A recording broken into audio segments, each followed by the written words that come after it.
L'élevage, pour une vache laitière, c'est un vrai marathon. Un miracle, oui, mais surtout un défi métabolique énorme. Et dans les heures qui suivent, tout, vraiment tout, peut basculer. Aujourd'hui, on va décortiquer ensemble les 5 grandes affections métaboliques qui guettent les vaches dans ce moment si critique.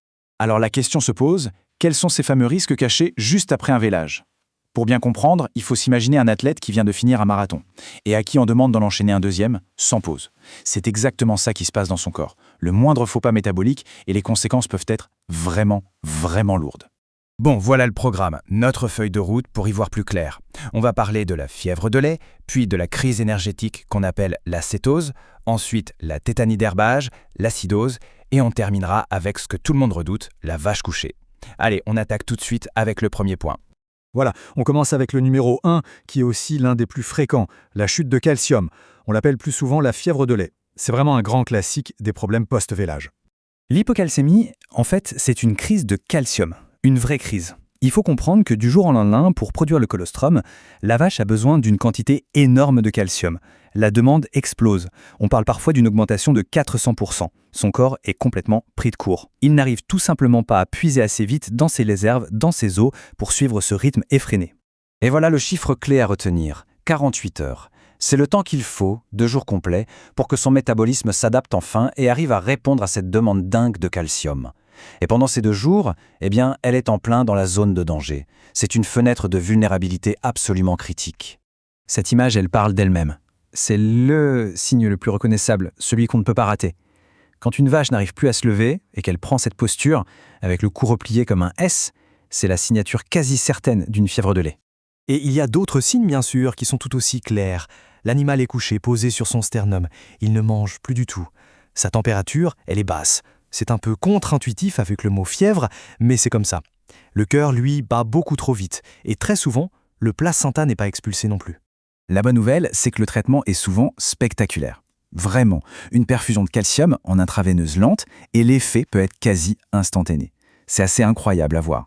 On complète avec une injection sous la peau pour maintenir le niveau de calcium, mais attention, le travail n'est pas fini. Les soins qui suivent, le nursing, sont absolument cruciaux pour éviter la complication de la vache couchée.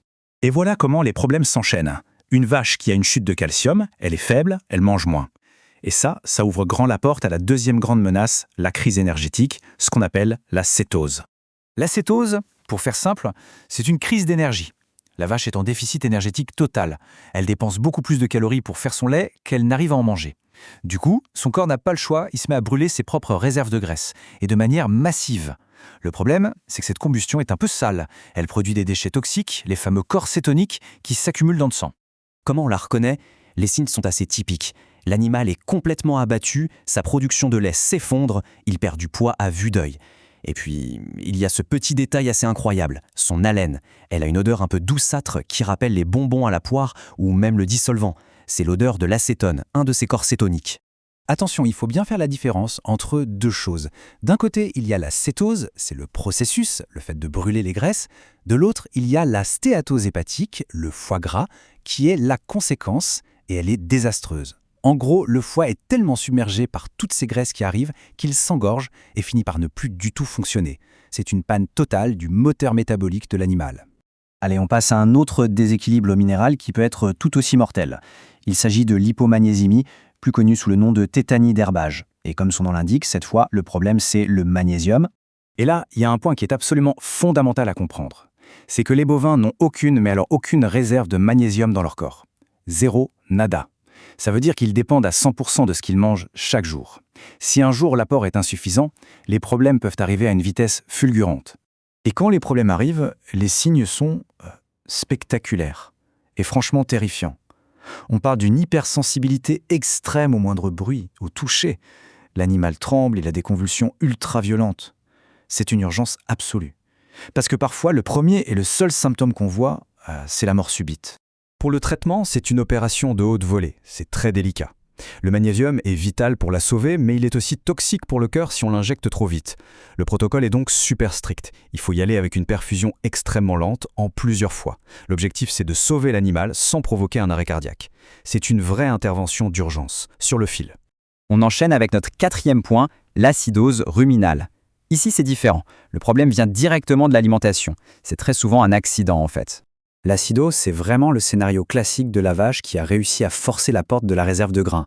Elle se gave de concentré, et là, son rumen, son estomac principal, se transforme en une espèce de cuve de fermentation qui devient complètement folle. Ça produit une quantité énorme d'acide lactique, le pH s'effondre, c'est un peu comme si on versait des litres de vinaigre dans un écosystème hyper fragile. Ça paralyse toute la digestion et ça empoisonne littéralement l'animal de l'intérieur. Et évidemment, la gravité des symptômes va dépendre de la quantité qu'elle a mangée.